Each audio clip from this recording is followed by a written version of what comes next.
Concedo a palavra ao deputado federal Aécio Neves.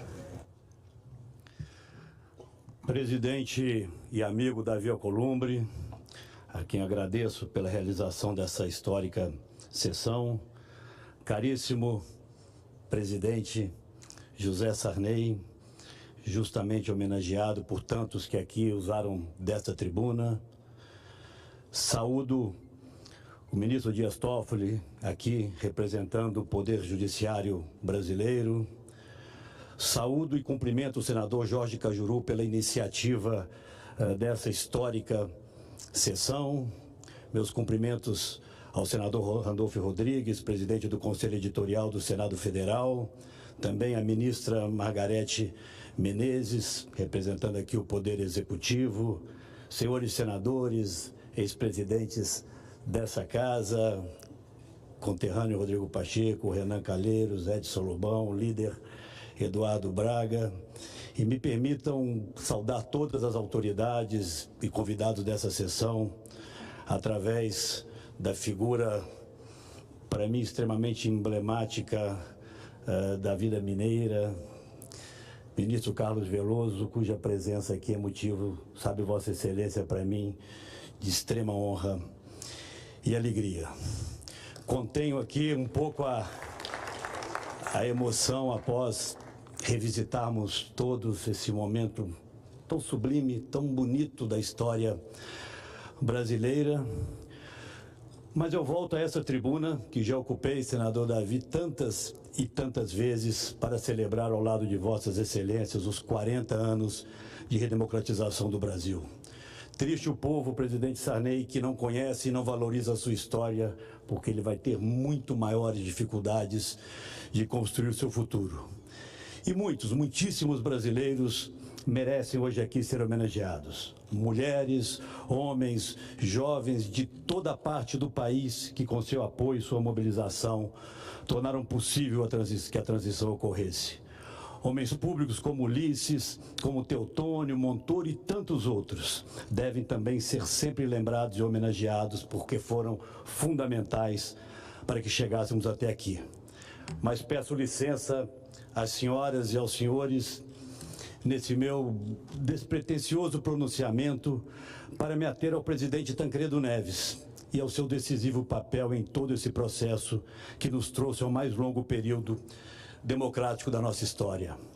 Mas antes disso, eu devo deixar por dever de justiça uma palavra de reconhecimento afetivo, mas também político, ao papel essencial e decisivo desempenhado por Vossa Excelência, presidente José Sarney, que todos nós hoje homenageamos na consolidação do processo de redemocratização do Brasil. Sua absoluta fidelidade aos compromissos democráticos de Tancredo e sua liderança na garantia da elaboração de uma Constituição democrática e justa nos permitiram chegar até os dias de hoje, mesmo atravessando turbulências e enfrentando, Vossa Excelência, inúmeras incompreensões. Portanto, a Vossa Excelência, presidente José Sarney, em nome da minha família, mas também como homem público e como cidadão brasileiro, o meu mais profundo reconhecimento. Peço nesse instante às senhoras e aos senhores parlamentares aqui presentes licença para trazer um depoimento muito pessoal, senador Renan, que eu tive a oportunidade de fazer em alguns momentos nesses 40 anos que nos separam daquele histórico 15 de março de 1985. Eu gostaria de falar hoje, caro Fernando Mitre, sobre Tancredo homem, sobre Tancredo líder, que em silêncio nos relembrou uma antiga, verdadeira e valiosa lição, a de que existem causas que valem mais do que nós mesmos.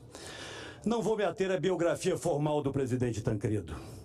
Em homenagem a ele e aos desafios que, como parlamentares, enfrentamos todos os dias no Congresso Nacional, vou falar de escolhas, porque foram as escolhas que Tancredo fez ao longo de sua vida que o transformaram no homem que ele foi, um homem capaz de liderar multidões e de enternecer os indivíduos. Dizem que os verdadeiros líderes são raros, porque são poucos os homens capazes de se fundir e de se confundir em determinado momento da história com o seu próprio povo. Líderes são fundamentais, não apenas pelas decisões que são capazes de tomar, mas também por aquilo que são capazes de representar. Tancredo foi um líder na acepção maior que essa palavra possa trazer. E por ser um líder, fez as escolhas que fez. E as escolhas que fez fizeram dele um líder ainda maior. À primeira vista, presidente Sarney, parece existir dois Tancredos. Um, extremamente ameno no trato e nas palavras. Outro, corajosamente radical nas ações e nos gestos. A fusão dos dois fez um homem por inteiro, comprometido sempre com a ordem democrática.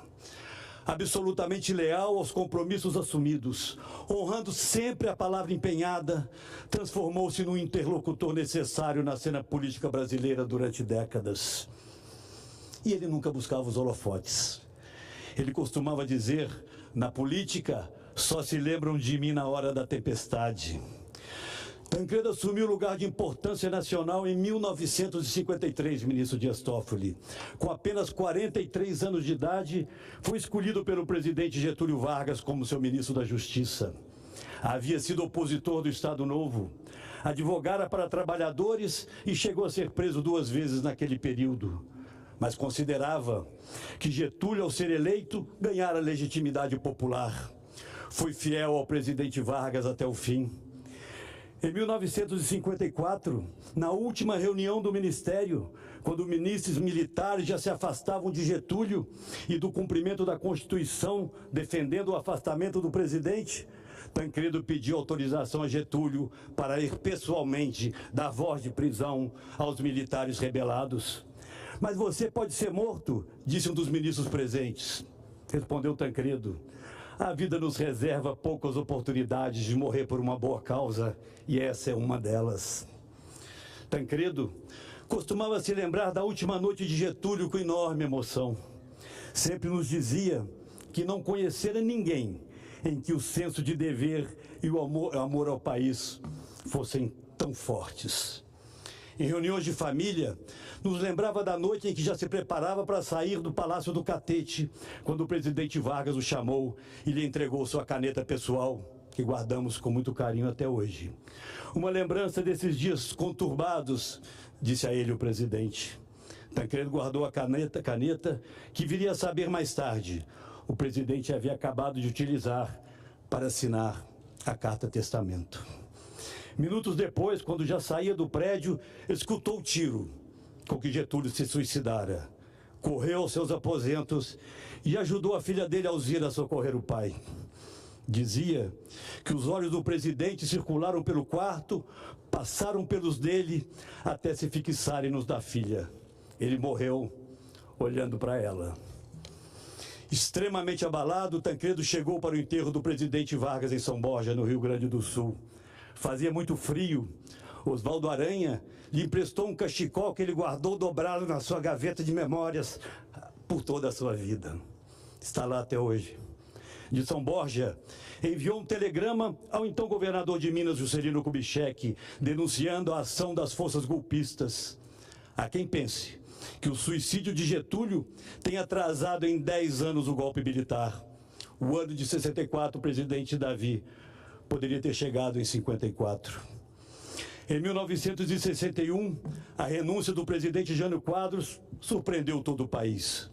O vice-presidente João Goulart se encontrava na China e começaram as articulações para impedir a sua posse.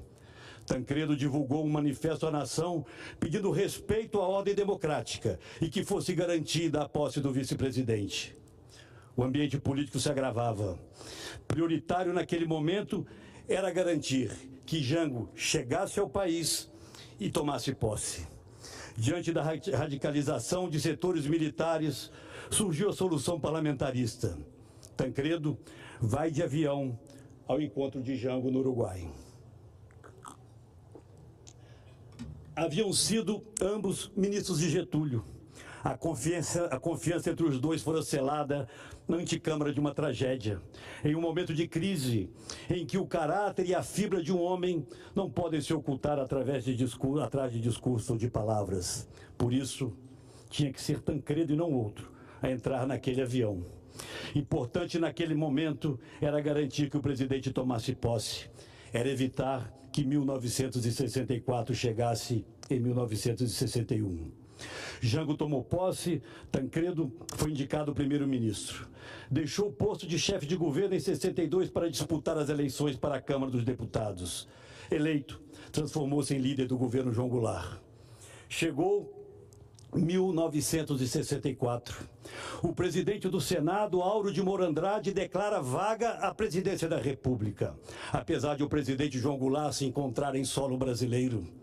Diante de uma casa silenciosamente acovardada, escutam-se algumas vozes e gritos inconformados no plenário. Quem ouvir com atenção o áudio dessa sessão vai escutar, nesses gritos, as vozes da consciência nacional. Eu já ouvi algumas vezes. E uma voz se destaca: canalhas, canalhas, canalhas. Era Tancredo. Naquela época, também deputado, Almino Afonso conta, abro aspas para ele: até hoje me recordo com espanto do deputado Tancredo Neves em protestos de uma violência verbal inacreditável para quantos acostumados à sua elegância no trato o vissem encarnando a revolta que sacudia a consciência democrática do país. Não deixava de ser chocante ver a altivez da indignação de Tancredo e o silêncio conivente de muitas lideranças do PSD, encerra Almino. O jornalista José Augusto Ribeiro, caro Fernando, disse que ao sair dessa sessão, o indignado Tancredo deu uma entrevista premonitória. Acabam de entregar o Brasil a 20 anos de ditadura militar. Foram 21. Tancredo enfrentou os soldados para se despedir pessoalmente de Jango. E o 1964, adiado tantas vezes, finalmente chegara. O primeiro momento fortemente simbólico foi a eleição do Marechal Castelo Branco. Tancredo foi o único deputado do PSD a negar seu voto ao Marechal. Vieram as cassações, os inquéritos policiais militares. Nem ex-presidentes da República foram poupados. Juscelino foi convocado a depor. Mas não foi sozinho. Tancredo acompanhou a cada um dos depoimentos, solidário e solitário. Exilado, o talvez mais festejado presidente que o Brasil já tivera, se dirigiu ao aeroporto para deixar o Brasil. Era o ex-presidente Bossa Nova, era o ex-presidente da República que seguia rumo ao exílio. Apenas 3 pessoas acompanharam meu caro Davi JK até o avião. 2 eram da família, a outra era Tancredo. E uma das primeiras cartas escritas de próprio punho que guardamos até hoje pelo ex-presidente, logo após desembarcar no exílio, foi dirigida exatamente a Tancredo. Escreveu Juscelino: lembro-me bem que a sua, Tancredo, foi a última mão que apertei antes de me dirigir ao avião. Creio que a democracia terá forças para se levantar, sobretudo, porque sobraram homens como você, que a poderão irrigar, mantendo-lhe o vigor para novas arrancadas. Ele estava certo. Seguem-se depois anos de um paciente ostracismo para Tancredo. Morre o presidente João Goulart no Uruguai. O governo militar, a princípio, se recusa a permitir que ele seja enterrado no Brasil. Começam diversas articulações. Tancredo recusa conselhos e vai ao general Goberido Couto e Silva. Ninguém pode negar a um presidente o direito de descansar entre o seu povo, disse ele. E quando a conveniência indicava o contrário, lá estava Tancredo, de novo, em São Borja. Mais uma vez, contamos com a memória de Almino Afonso, que relembrava: Tancredo era a única liderança de porte nacional presente no cemitério. Era o ano duro de 1976. Juscelino morre, de pé, durante toda a noite e toda a madrugada, como numa reverência cívica, Tancredo velou o presidente. E é de Tancredo o mais forte e emocionado discurso em homenagem ao ex-presidente. 30 anos depois, presidente José Sarney, é a vez de 1984. A campanha das diretas já ocupou as ruas e o coração de todo o país. Tancredo participou, articulou, discursou, mas conhecia como ninguém, a história, a política e o Brasil. Ali estavam maduras as condições para deixar 64 para trás. Ideal que fosse pelo voto direto, claro, mas se não pudesse ser, que fosse por um outro caminho. Importante era abrir a porta de saída. Apenas protestar não fazia mais sentido naquele momento. Os anos de 1954 e 1961 ainda estavam muito vivos em sua memória. Mas a travessia, senador Cajuru, não foi feita sem riscos e sobressaltos.